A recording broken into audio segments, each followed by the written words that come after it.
అంత్య దినములలో అపాయకరమైన కాలములు వచ్చును అని తెలుసుకో. చాలా జాగ్రత్తగా చూడండి. దేవుడు తన వాక్యం ద్వారా మనందరికీ హెచ్చరిక చేస్తూ ఉన్నాడు. అంత్య దినాలు అంటే చివరి గడియలు, ఈ లోకం అంతం ప్రారంభమయ్యే సమయం. అంత్య దినాల్లో అపాయకరమైన కాలాలు వస్తాయంట. ఏమొస్తాయంట? అపాయకరమైన కాలాలు. అపాయకరమైన కాలాలంటే ఎట్లాంటివండి అని అడుగుతారని మళ్ళీ వెంటనే చెప్తా ఉన్నాడు దేవుడు పౌలు ద్వారా. ఏమంటున్నాడు? ఎలాగండి అపాయకరమైన కాలాలు అంటే ఎట్లాగండి అనంటే, ఎలాగంటే మనుషులు స్వార్థ ప్రియులుగా ఉంటారు. జాగ్రత్తగా చూడండి. అంత్య దినాల్లో అపాయకరమైన కాలాలు వస్తాయి అంటే మనుషులు మారిపోతూ ఉంటారు. వాళ్ళ యొక్క మనస్తత్వం మారిపోతూ ఉంటుంది, వాళ్ళ యొక్క పద్ధతులు మారిపోతూ ఉంటాయి, వాళ్ళ ఆలోచన విధానం మారిపోతూ ఉంటుంది. అందువలన ఈ లోకమంతా కూడా భయంకరంగా తయారవుతుంది. జాగ్రత్త అని దేవుడు హెచ్చరిస్తున్నాడు. ఎట్లాగా తయారవుతారంటే ఆ మనుషులు, చదువుదాం ఒకదాని తర్వాత ఒకటి. ఎలాగనగా మనుషులు స్వార్థ ప్రియులుగా ఉంటారు. చూడండి, మనుషుల యొక్క మనస్తత్వం ఎట్లా మారిపోతుందంట? స్వార్థ ప్రియులుగా మారిపోతూ ఉంటారు. అంటే సెల్ఫిష్గా తయారవుతూ ఉంటారు. నాకేంటి, నేను ఒకరికి సహాయం చేస్తే నాకేంటి, నేను ఒకరికి ఉపయోగకరంగా ఉంటే నాకేంటి, ఉపకారం చేస్తే నాకేంటి వచ్చే లాభం అని ఇట్లాగా మనుషులందరూ కూడా స్వార్థంగా తయారవుతూ ఉంటారు. ఒకప్పుడు చూడండి, ఎవరికన్నా సహాయం చేయడానికి సంతోషంగా సహాయం చేసేవాళ్ళు. ఎవరికన్నా ఏదైనా ఇబ్బందుల్లో ఉంటే అందరూ కూడా కలిసి వాళ్ళకు సహాయం చేసేవాళ్ళు. కానీ ఈ దినాల్లో అంతా స్వార్థం పెరిగిపోయింది. వాడికి సహాయం చేస్తే నాకేంటి వచ్చేది అనేలాగా మనుషులందరి మనస్తత్వం మారిపోయిందండి. ఈ దినాల్లో కుటుంబాల్లో కనీసం అన్నదమ్ములు కూడా ఒకరికొకరు సహాయం చేసుకోలేని పరిస్థితి. నేను వాడికి సహాయం చేస్తే నాకేంటి ఉపయోగం, నాకేమైనా వచ్చిద్దా, కాబట్టి నేను చెయ్యను అని వదిలేస్తున్నారు. కన్న తల్లిదండ్రులు కూడా కొడుకులకు సహాయం చేయలేని పరిస్థితి. ఎందుకంటే నేను ఇంత కష్టపడి వాడిని చదివిస్తున్నా, ప్రయోజకుడిని చేస్తున్నా, వాడు పెద్ద అయిన తర్వాత, ఉద్యోగం వచ్చిన తర్వాత, సెటిల్ అయిన తర్వాత వాడు నన్ను చూస్తాడని గ్యారెంటీ ఏంటి అని అనేవాళ్ళు ఉన్నారు. నిజంగానే కొడుకులు కూడా ఈ రోజుల్లో అట్లాగే తయారవుతున్నారు. చాలాసార్లు చూస్తూ ఉంటాం లోకంలో, తల్లిదండ్రి బాగా కష్టపడి చదివించి వాడిని ప్రయోజకుడిని చేస్తే చివరికి తల్లికి తండ్రికి విలువ ఇవ్వకుండా ఉండే కొడుకులు ఉన్నారు, కూతుర్లు కూడా ఉన్నారు. మాకు తెలిసిన ఒక ఆయన వాళ్ళ కొడుకుని కష్టపడి చదివించి టీచర్ జాబ్ వచ్చేలాగా చేస్తే, ఆ టీచర్ జాబ్ వచ్చినప్పుడు ఆ టీచర్లు అందరూ కూడా వాళ్ళ ఇంట్లో వచ్చేసారు ఒకరోజు చూడడానికి. వస్తే అదే సమయంలో తండ్రి పొలానికి పోయి ఆ దోసకాయలు కోసుకొని వచ్చాడు. కండవలో వాటన్నిటిని మూటగట్టి తీసుకొచ్చాడు ఇంటికి. తీసుకొచ్చినప్పుడు ఆ చుట్టూ వచ్చిన కొలీగ్స్ అడిగారు,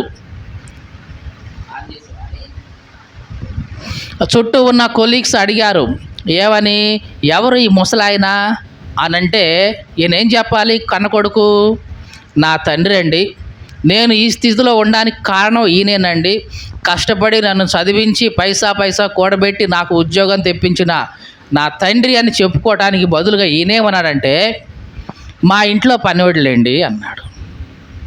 ఏమన్నాడు? ఇంట్లో పనివాడండి అన్నాడు. తండ్రినే అంటే తండ్రిని తండ్రిగా చెప్పుకోలేని పరిస్థితి. అంటే ఇట్లాంటి వాడిని నా తండ్రి అని చెప్పుకుంటే నా విలువ ఎక్కడ పోద్దో అని అనుకున్నాడు. నిజంగా ఇట్లాంటి కొడుకులు, ఇట్లాంటి కూతుర్లు లోకంలో చాలామంది ఉన్నారు. పాపం ఆ తండ్రి గుండె పగిలిపోయింది. అరే, నేను ఇంత కష్టపడి నా కొడుకుని పెంచి పోషించి పెద్ద చేసి వాడికి చదువు చెప్పించడం కోసం నేను మట్టి పని చేసి వాడిని ఈ స్థితిలో చూస్తే వీడికి మంచి వచ్చిన తర్వాత నన్ను తండ్రి అని చెప్పుకోవడానికి వీడికి సిగ్గుగా ఉంది. ఇట్లాంటి బ్రతుకు నాకెందుకు అసలు అని వెంటనే వెళ్ళి బావిలో దూకి ఆత్మహత్య చేసుకున్నాడు తండ్రి. ఎందుకు? ఏ బాధ వచ్చింది? కొడుకు స్వార్థప్రియుడిగా తయారయ్యాడు. నేనేంటి ఇట్లా కనిపిస్తున్న ఇతను నా తండ్రి అని చెప్పుకోవటం ఏంటి అనుకున్నాడు. ప్రెస్టేజ్కి పోయాడు. చివరికి కన్న తండ్రిని పోగొట్టుకున్నాడు. ఈ మాటలు వింటున్న ప్రియ సహోదరి సహోదరుడా, నిజంగా ఈ లోకంలో చాలామంది అట్లాగే తయారవుతున్నారు. ఇదిగో ఇతను నా తండ్రినా? నేను చెప్పుకోను. ఆ తండ్రి అంటే మంచి స్టేటస్ ఉండాలి, అది ఇది అనుకున్నారు. లేదు, నిన్ను కనేటప్పుడు ఆ స్టేటస్లు వాళ్ళేం చూడలేదు. నిన్ను పెంచేటప్పుడు ఆ స్టేటస్లు వాళ్ళేం చూడలేదు. నువ్వు ఎంత ఇష్టపడినా కష్టపెట్టినా సరే వాళ్ళు నిన్ను ముద్దుగా పెంచుకున్నారు. తెలుసా అండి, తల్లిదండ్రి పిల్లల్ని ఎట్లాగా పెంచుకుంటారో చిన్నప్పుడు తెలుస్తుంది వాళ్ళ బాధలు. అరే చిన్న పసిగుడ్డుగా ఉన్నప్పుడు దగ్గర నుంచి మొదలవుతాయి వాళ్ళకి బాధలు. అప్పుడు రోజుకు 2 సార్లు తడుపుతారు, 3 సార్లు తడుపుతారు, కనీసం 4-5 సార్లు బయటికి పోతుంటారు. అయినా సరే ఎంతో ఓపికగా వాళ్ళని పెంచి పోషించి పెద్దవాళ్ళని చేసి వాళ్ళ చదువు కోసం వాళ్ళు కష్టపడి ఇంత చేస్తే నీ తల్లి తండ్రికి నీవిచ్చేది ఏంటి? నీ ఆస్తి ఏమైనా కోరారా వాళ్ళు? ఏమీ కోరరు కదా.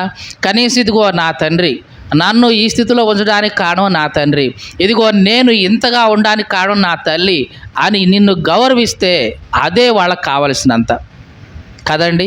కానీ ఈ దినాల్లో మనుషులు అట్లాగా లేరండి. అపాయకరమైన కాలాలండి ఇవి. స్వార్థ ప్రియులు, ఎక్కడ చూసినా స్వార్థం. తల్లిదండ్రుల మధ్య స్వార్థం ఉంది, బిడ్డల మధ్య స్వార్థం ఉంది, చివరికి బంధువులు స్నేహితుల మధ్య కూడా స్వార్థం ఉంది. నేను వాడి దగ్గరికి పోతే, వాడిని చూడటానికి పోతే వాడి వల్ల నాకేంటి ఉపయోగం? నేను వాడికి ఇస్తే నాకేమైనా తిరిగి ఇస్తాడా? ఇవ్వగలిగే స్థితి వాడికి ఉందా? ఉంటే వాడికి తిరిగి ఇస్తాం, లేకపోతే లేదు. ఈ దినాల్లో చూడండి, ఎవరైనా సరే అప్పు ఇవ్వడానికి కూడా భయపడతారు. ఎందుకు? తిరిగి ఇచ్చే స్థితి వాడి లేదు. నేను ఇస్తే వాడుకుంటాడు తప్ప తిరిగి ఇవ్వలేడు వీడు అనుకున్నప్పుడు బంధువులు కూడా దగ్గరకు రావట్లేదండి. మీకు అర్థమైందండి? బంధువులు ఎట్లా ఉన్నారంటే ఈ దినాల్లో బెల్లం చుట్టూ ఈగల్లాగానే ఉంటారు. బెల్లం ఉన్నంత కాలం ఈగలు వస్తుంటాయి పోతుంటాయి, కానీ అక్కడ ఏమీ లేదు, బెల్లం అంతా అయిపోయింది, ఏ ఈగ కూడా రాదు. ఈ దినాల్లో బంధువులు కూడా ఇట్లాగే స్వార్థప్రియులుగా తయారయ్యారు. కానీ ఒకటి మాత్రం వాస్తవం, మనుషులు ఇట్లాగా స్వార్థప్రియులుగా ఉంటారేమో కానీ దేవుడైతే గనక స్వార్థప్రియుడిగా ఎన్నడూ ఉండడు. దేవునికి స్తోత్రం కలుగును గాక. మనుషులైతే గనక నీ వలన ఏదైనా ఉపయోగం ఉంటే నీ దగ్గరికి వస్తారు. కానీ దేవాది దేవుడైన యేసుక్రీస్తు మన వల్ల ఆయనకి ఏ ఉపయోగం లేదు అని తెలిసి కూడా ఆయన సింహాసనాన్ని వదిలిపెట్టి నీ కోసం నా కోసం ఆయన మానవుడిగా వచ్చాడు. నిన్ను ప్రేమిస్తే ఆయనకేమీ రాదు తెలుసా అండి. నిన్ను ప్రేమించి నీ కోసం ప్రాణం పెట్టడం వల్ల ఆయనకేమీ రాదు, ఆయనకేం ఉపయోగం కలగదు. అయినా సరే నిన్ను ప్రేమించి నీ కోసం ప్రాణం పెట్టి రక్తం కార్చి తన ప్రాణం నీ కోసం అర్పించాడు. దీంట్లో ఎటువంటి స్వార్థం లేదండి. మనుషుల యొక్క ప్రేమలో, మనుషులు చూపించే ఆ జాలిలో స్వార్థం ఉంది, కానీ దేవుడు చూపించే దాంట్లో ఎటువంటి స్వార్థం లేదండి. అందుకే పౌలు అంటున్నాడు, జాగ్రత్త, అంత్య దినాల్లో అపాయకరమైన కాలాలు వస్తాయి, జాగ్రత్త. మనుషులు స్వార్థప్రియులుగా ఉంటారు, నీ చుట్టూ కనపడుతూనే ఉంటారు. కానీ ఇదే సమయంలో నువ్వు గుర్తుంచుకోవాల్సింది, దేవుడు స్వార్థప్రియుడు కాదు. నీకేదో నీ దగ్గర నుంచి ఏదో ఆశించి నిన్ను ప్రేమించిన వాడు కాదాయన. నీవేదో తనకిస్తావని చెప్పేసి నీ దగ్గరికి వచ్చిన వాడు కాదాయన. ఏ స్వార్థం లేకుండా ఈ భూమి మీద నీ దగ్గరికి వచ్చేవాళ్ళు ఎవరైనా ఉన్నారు అంటే అది దేవుడే. దేవునికి స్తోత్రం కలుగును గాక. ఈ దినాల్లో తల్లిదండ్రులు కూడా ఎంతో కొంత స్వార్థం ఉంటుంది. ఏముంటుంది? నా కొడుకు పెద్దోడై ప్రయోజకుడై ముసలితనంలో నన్ను చూసుకోవాలి అనే ఒక చిన్న స్వార్థం ఉంటుంది. మంచిదే, ఆ ఉద్దేశం మంచిదే, అది కూడా కొంచెం స్వార్థం అనుకోవచ్చు. ఇట్లాగా ఎంతో కొంత స్వార్థం ఎక్కడో ఒక చోట కనిపిస్తూనే ఉంటుంది. కానీ దేవుని విషయంలో ఎక్కడ ఏ స్వార్థం లేదండి. మనం శత్రువులుగా ఉన్నప్పుడు సైతం ఆయన మనల్ని ప్రేమించాడండి, ప్రేమించాడు, మన కోసం ప్రాణం పెట్టాడు. ఇట్లాంటి ప్రేమ, ఇట్లాంటి స్వార్థం లేని ప్రేమ లోకంలో ఎక్కడా కనపడదండి. మీరు భూతార్థం వేసి చూస్తేనే ఎక్కడా కనపడదు. ఒక భక్తుడు ఒక పాట రాశాడు, భార్యాభర్తల మధ్య ఉన్న ప్రేమ ఎట్లాంటిదంటే వికసించిన ప్రేమ పుష్పం అంట. ఎట్లాంటిదంట? వికసించిన ప్రేమ పుష్పం అంట. ప్రేమ పుష్పంలాగా వికసిస్తుందంట. పుష్పం అంటే పువ్వు ఎంతకాలం అట్లాగే ఉంటుంది చెప్పండి? 2 రోజులు ఉంటుంది, 3 రోజులు ఉంటుంది, 4వ రోజుకి వాడిపోతూనే ఉంటుంది. భార్యాభర్తల మధ్య ప్రేమ కూడా అట్లాగే ఉంటుందంట. పెళ్ళైన కొత్తలో బాగా ఉంటుంది ప్రేమ. ఏం విడిచి ఆయన ఉండలేడు, ఆయన్ని విడిచి ఏమా ఉండలేదు. ఎక్కడ పోయినా సరే, ఎప్పుడు పోయినా సరే ఆ వాళ్ళ ఆలోచనలే. ఎప్పుడు ఇంటికి పోదావా అని ఆలోచిస్తాం. పెళ్ళయి కొంతకాలం అయిన తర్వాత ఎప్పుడు ఇంటికి పోకుండా ఉందావా అని ఆలోచిస్తూ ఉంటాం. ఎందుకంటే ఇంటికి వచ్చిన కాడ నుంచి ఏమో రాశి రంపాన పెడతా ఉంటుంది, ఏం బాధ తట్టుకోలేక ఎంతసేపటికి బయట ఉంటేనే బాగుంటుందని అనుకుంటాం. ఇట్లాగా పెళ్ళికి ముందేమో నీవు నా దేవతవి అని ఆయన పెళ్ళైన తర్వాత నీవు నాకు దెయ్యంలాగా దాపురించావు నా కుటుంబానికి అనే పరిస్థితి వచ్చేస్తుంది. ఏమైంది? ఆ ప్రేమ పుష్పం ఏమైంది? వాడిపోయింది. కాబట్టి ఈ లోకంలో ఉన్న ప్రేమలు ఏవైనా సరే స్థిరమైనవి కాదు, వాడిపోతూ ఉంటాయి. బంధుమిత్రుల మధ్య ఉన్న ప్రేమ ఎట్లాంటిదంట? వెలుగుతున్న నూనె దీపం అంట. ఎట్లాంటిదంట? వెలుగుతున్న నూనె దీపం. ఎంతకాలం వెలుగుతూ ఉంటుంది? నూనె ఉన్నంత కాలం వెలుగుతూ ఉంటుంది. ఆ నూనె కాస్త అయిపోయింది అంతే, ఇంకా ఆరిపోద్ది. అవును, బంధువులు కానీ, స్నేహితులు కానీ, మిత్రులు కానీ మన దగ్గరికి వస్తే మన దగ్గర ఏదైనా వాళ్ళకు ఉపయోగపడేది ఉంది, ఈ వ్యక్తి మనకు ఉపయోగపడతాడు అనుకుంటే వాళ్ళు వస్తారు. నీ ఒంట్లో శక్తి అయిపోయింది, నువ్వు దేనికి పనికిరావు, నువ్వు తిరిగి ఇచ్చినా సరే ఇవ్వలేని పరిస్థితి వచ్చేసింది, ఇక వాళ్ళు రావడం మానేస్తారు, నేను చూడడం మానేస్తారు. ఎందుకు అనవసరంగా చూడటం, ఆయన వల్ల ఏమైనా ఉపకారమా అని మానేస్తారు. ఇట్లాగా ఈ లోకంలో ఉన్న ఏ ప్రేమైనా సరే ఆవిరైపోతూ ఉంటుంది. కానీ దేవుని ప్రేమ అట్లా కాదండి. దేవుని ప్రేమ అట్లా కాదు. దేవుడు అన్నాడు, ఇదిగో ముదిమి వచ్చే వరకు నిన్ను సంకబెట్టుకునే వాడని నేనే, తల నెరిసేంత వరకు కూడా నిన్ను ఎత్తుకునేవాడిని నేనే. ఏమన్నాడు దేవుడు? ముదిమి వచ్చే అంతవరకు నిన్ను సంకబెట్టుకునేవాడిని నేనే. ఎవరైనా అంతకాలం ఎత్తుకుంటారండి? మనల్ని ఎత్తుకుంటారా? చిన్నపిల్లని ఎంతకాలం ఎత్తుకుంటాం? వాడికి 2 సంవత్సరాలు వచ్చి అంతవరకు ఎత్తుకుంటాం. 3వ సంవత్సరం రాగానే ఎరా కాళ్ళు వచ్చి నీకు నడవలేవురా అని వాడిని వదిలేస్తాం. కానీ దేవుడు అట్లా అనట్లా, ముదిమి వచ్చేదాకా నిన్ను ఎత్తుకుంటా నేను. నీ తల నెరిసిపోయిందా అయినా సరే నేను ముద్దాడుతానే ఉంటా. మనం చిన్నపిల్లల్ని ఎంతకాలం ముద్దాడతామండి? 2 సంవత్సరాలు, 3 సంవత్సరాలు, 4 సంవత్సరాలు వస్తే చాలు, వాడికి మాటలు వచ్చి ఇక వాడు ఏదైనా ఒక మాట అంటే చాలు, ఇక వాడు మనకు ముద్దు రాడు. వాడికి మాటలు రాకుండా ఉన్నంత కాలం వాడు మనకు ముద్దు వస్తాడు. చిన్న చిన్న మాటలు ముద్దు వస్తాయి, ముద్దులాడతాం. వాడికి మాటలు వచ్చి ఏదైనా ఒక మాట మనకు బాధ కలిగించేది వాడి నోట్లోంచి వస్తే చాలు, ఇక వాడు మనకి ఎన్నడూ కూడా ముద్దు రానే రాడు. కానీ దేవుడైతే అట్లా కాదండి. నీవు తల నెరిసినా సరే, నీవు ఎన్నోసార్లు ఆయన దూషించి ద్వేషించి నువ్వు ఆయనకు దూరంగా పోయినా సరే, నీవు ఆయనకి ఇంకా ముద్దొస్తూనే ఉంటావు, ఆయన నిన్ను ముద్దాడుతూనే ఉంటాడు. ఇది నిజంగా స్వార్థం లేని ప్రేమ అండి. ఈ మాటలు వింటున్న ప్రియ సహోదరి సహోదరుడా, ఒక్కసారి నీ చుట్టూ ఉన్న ప్రపంచాన్ని అంతా చూడు, ఎంత స్వార్థంతో నిండిపోయిందో. అదే సమయంలో దేవుని వైపు చూడు, నిజంగా ఎటువంటి స్వార్థం లేని ప్రేమ ఆయనలో ఉందో. ఇది నీకు అర్థమైతే గనక దేవుణ్ణి ఎన్నడూ కూడా వదిలిపెట్టవు. మనుషులు వస్తుంటారు పోతుంటారు, బంధువులు వస్తుంటారు పోతుంటారు, కానీ దేవుడు మాత్రం నిన్ను విడిచిపెట్టేవాడు కాదు. మిమ్మల్ని ఎన్నడూ విడవను, మిమ్మల్ని అనాథలుగా విడవను, మరలా మీ దగ్గరికి వస్తాను అని వాగ్దానం చేశాడు. నిన్ను విడవను ఎడబాయను అని వాగ్దానం చేశాడు. మనుషులైతే కనుక వదిలేస్తారు, వాళ్ళ అవసరం పడితే వదిలేస్తారు, ఏదైనా అర్జెంటు పని ఉంటే వదిలేస్తారు. కానీ దేవుడు అట్లా వదిలేసేవాడు కాదండి. నువ్వు గర్భంలో నువ్వు ఉన్నప్పుడు మొదలుకొని చనిపోయేంత వరకు, చనిపోయిన తర్వాత కూడా నీకు తోడుగా ఉండే దేవుడు. దేవునికి స్తోత్రం కలుగునుగాక. గర్భంలో నిన్ను చూసింది మొదలు మళ్ళీ నీవు చనిపోయి ఆయన దగ్గరికి వెళ్ళేంత వరకు దేవుడి యొక్క ప్రేమ ఏ మాత్రం కూడా మారదు, మారలేదు కూడా. మీకు తెలుసా అండి? మనమైతే గర్భంలోంచి బయటకు వచ్చిన తర్వాత నా కొడుకు పుట్టాడు అని సంతోషపడతాం. కానీ దేవుడు మనల్ని ఎప్పుడు చూశాడో తెలుసా? బయటకు వచ్చినప్పుడు కాదు, గర్భంలో పిండంగా ఉన్నప్పుడే.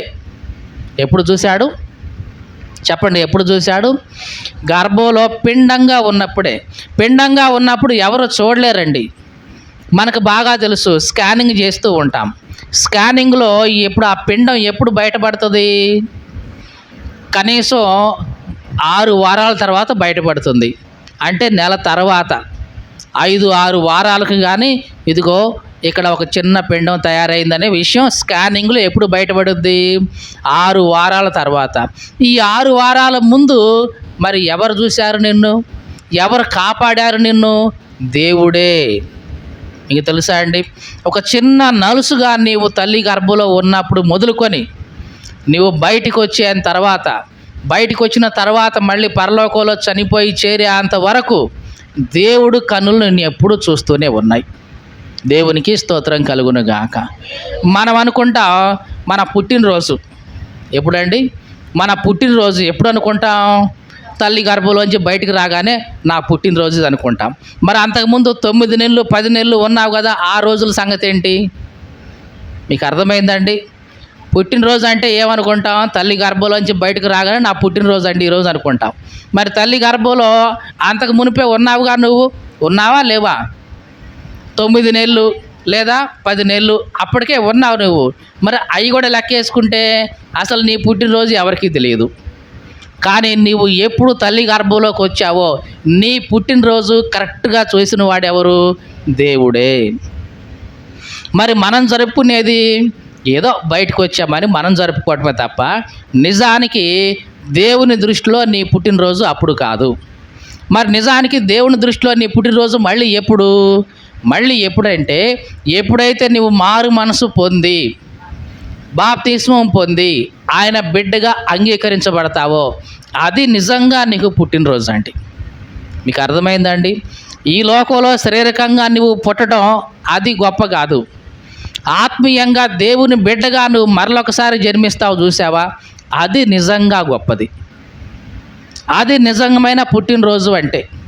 ఈ లోకంలో చాలామంది పుట్టినరోజు జరుపుకుంటూ ఉంటారు. తల్లి గర్భంలోంచి బయటకు వచ్చి నేను ఒక మనిషిగా మారానండి, అది నా పుట్టినరోజు అనుకుంటావు. దానికంటే కూడా నీవు మారు మనసు పొంది బాప్తీసం పొంది దేవుని బిడ్డగా మార్చబడతావు చూసావా, అది నిజంగా నువ్వు పుట్టడం అంటే. ఒక ఆత్మీయంగా నువ్వు పుట్టడం, దేవుని బిడ్డలాగా నువ్వు పుట్టడం. ఈ లోకంలో మనిషి బిడ్డలాగా పుట్టావా లేదా? అది గొప్పతనం కాదు. దేవుని బిడ్డలాగా నువ్వు పుట్టడమే నిజంగా గొప్పది. అది నిజంగా పుట్టినరోజు. ఆ రోజు జరుపుకో, నిజంగా దేవుడు సంతోషిస్తాడు. దేవునికి స్తోత్రం కలుగును గాక. కాబట్టి దేవుని యొక్క ప్రేమలో ఏ మార్పు లేదండి. కానీ మనుషులైతే కనుక స్వార్థ ప్రియులుగా ఉంటారు. ఎక్కడైనా చూడండి, కుటుంబాల్లో స్వార్థమే ఉంటుంది. చాలా చోట్ల చూస్తే స్వార్థమే ఉంటుంది. ఎందుకంటే అంత్యకాలం. ఏమంటున్నాడు దేవుడు? అంత్యకాలం, చివరి రోజుల్లోకి వచ్చేసాం. రాకడ సమయం దగ్గర పడుతున్న రోజుల్లోకి వచ్చేసాం. అందుకనే మనుషులందరిలో కూడా స్వార్థం నిండిపోయింది. ఎక్కడ చూసినా స్వార్థమే. ఈవెన్ కొంతమంది దేవుని సేవకుల్లో కూడా స్వార్థమే వచ్చేసింది ఈ దినాల్లో. వీళ్ళు మా సంఘానికి వస్తే నాకు ఏదైనా కలగకపోద్దా, నాకు చందాలు రాకపోతాయా, నాకు దశంభాగాలు రాకపోతాయా అని ఇట్లాగా ఆలోచించే వాళ్ళు. కానీ ఇదిగో నేను వచ్చిన వాళ్ళకి దేవుని వాక్యాన్ని పంచుతాను, అదే నాకు గొప్ప భాగ్యం అని భావించే వాళ్ళు చాలా తక్కువ మంది అండి. ఈ దినాల్లో చాలా తక్కువ మంది. ఇట్లాంటి స్వార్థం ప్రతి చోట రాజ్యం వెళుతూ ఉందండి. కానీ ఈ అంత్య దినాల్లో ఈ మాటలు వింటున్న ప్రియ సహోదరి సహోదరుడా, జాగ్రత్తగా గమనించు. అంత్య దినాల్లో మనుషులు మారుతూ ఉంటారు, కానీ దేవుడు మారడు. అది నువ్వు జ్ఞాపకం చేసుకో. మనుషుల యొక్క మనస్తత్వాలు మారతాయి, వాళ్ళ పద్ధతులు మారతాయి, వాళ్ళ అలవాట్లు మారతాయి, కానీ దేవుడు మారేవాడు కాదు. ఆయన యుగ యుగాల నుంచి తరతరాల నుంచి అట్లాగే ఉన్న దేవుడు. పూర్వకాలంలో భూమి ఆకాశం లేకముందు ఎట్లా ఉన్నాడో దేవుడు ఇప్పుడు కూడా అట్లాగే ఉన్నాడు. దేవునికి స్తోత్రం కలుగును గాక. కానీ మనిషి చూడండి, తరతరానికి ఒక తరానికి ఇంకొక తరానికి మనిషి మారిపోతున్నాడు. కానీ దేవుడైతే ఎన్ని కోట్ల తరాలు వచ్చినాయో కానీ దేవుడి యొక్క మనసు ఏ మాత్రం కూడా మారలేదండి. దేవుని యొక్క ప్రేమ ఏమీ మారలేదండి. ఇది నిజంగా నీకు అర్థమైతే దేవుణ్ణి నీవు ఎన్నడూ కూడా వదిలివేయవు. నీకు అర్థమైందండి? మనుషులు నీ దగ్గర నుంచి ఉన్నంత కాలం నీకు బాగానే ఉంటుంది, కానీ వాళ్ళు వదిలిపెట్టి వెళ్ళినప్పుడు నీకు తెలుస్తుంది, అయ్యో ఈ ప్రేమ స్థిరమైంది కాదు అని. కానీ దేవుని యొక్క ప్రేమ అయితే నిన్ను ఎప్పుడూ వదిలిపెట్టదండి. ఇది నీకు తెలిస్తే దేవుణ్ణి ఎన్నడూ వదిలిపెట్టవు. మనుషులు ఉంటారు, పోతారు, కానీ దేవుడు నీతో ఎల్లప్పుడూ ఉండేవాడు. ఇంకా దేవుడు ఏమన్నాడో చూడండి, అంత్య దినముల్లో అపాయకరమైన కాలాలు వస్తాయని తెలుసుకో. ఎలాగనగా మనుషులు స్వార్థప్రియులుగా ఉంటారు, ధనాపేక్షకులుగా ఉంటారు, ఇంకా బింకములాడేవారిగా ఉంటారు, అహంకారులుగా ఉంటారు, దోషకులు, తల్లిదండ్రులకు అవిధేయులు, కృతజ్ఞత లేనివారు, అపవిత్రులు, అనురాగరహితులు, అతి ద్వేషులు, అపవాదకులు, అజితేంద్రియులు, ద్రోహులు, మూర్ఖులు, గర్వాంధులు, దేవుని కంటే సుఖానుభవాన్ని ఎక్కువగా ప్రేమించేవాళ్ళు.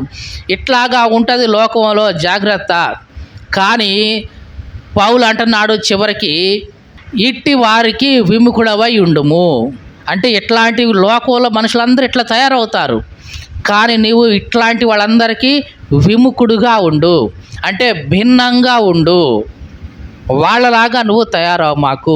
ఇట్లాగా స్వార్థప్రియంగా ఉండమాకు, ధనాపేక్షంగా ఉండమాకు, బింకములాడేవాడిగా ఉండమాకు, స్వార్థప్రియుడిగా ఉండమాకు, ఇతరులను ద్వేషించేవాడిగా ఉండమాకు, తల్లిదండ్రులకు అవిధేయుడిగా ఉండమాకు, ద్రోహుడిగా ఉండమాకు, మూర్ఖుడిగా ఉండమాకు, మంచి వాళ్ళని ద్వేషించేవాడిగా ఉండమాకు.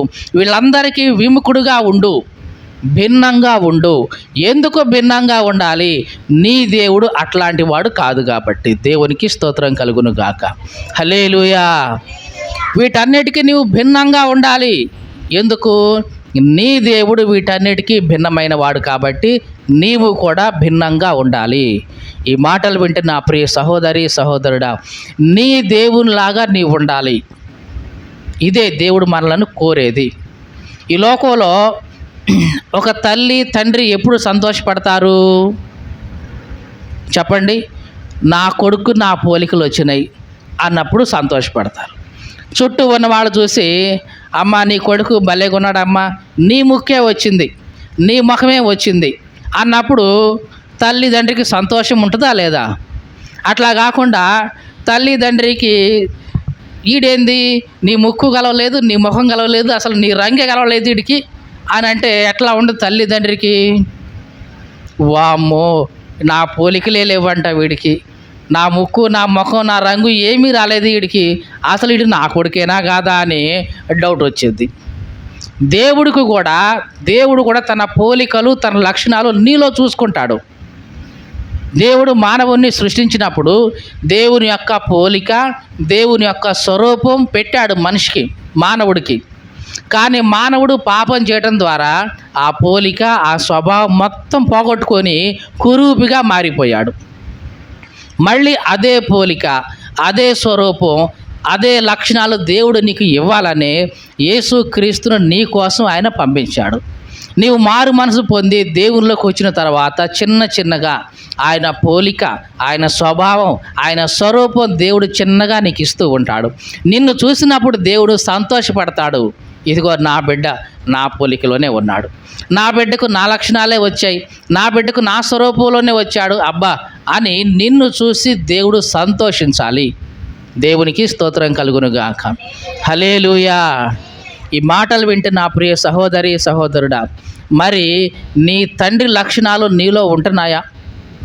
ఎంతకాలం నుంచి ప్రార్థనకు వెళ్తున్నావు? ఎంతకాలం నుంచి దేవుని వాక్యం వింటున్నావు, ప్రార్థన చేస్తున్నావు? మరి దేవుని లక్షణాలు నీలో ఉన్నాయా? నీవు చనిపోయే లోపులో తప్పనిసరిగా దేవుని యొక్క స్వరూపం, దేవుని యొక్క పోలిక నీకు ఉండాలి, రావాలి. అలా వస్తే తప్పనిసరిగా నీవు ఆయన బిడ్డ అవుతావు, పరలోకంలో చేరుకుంటావు.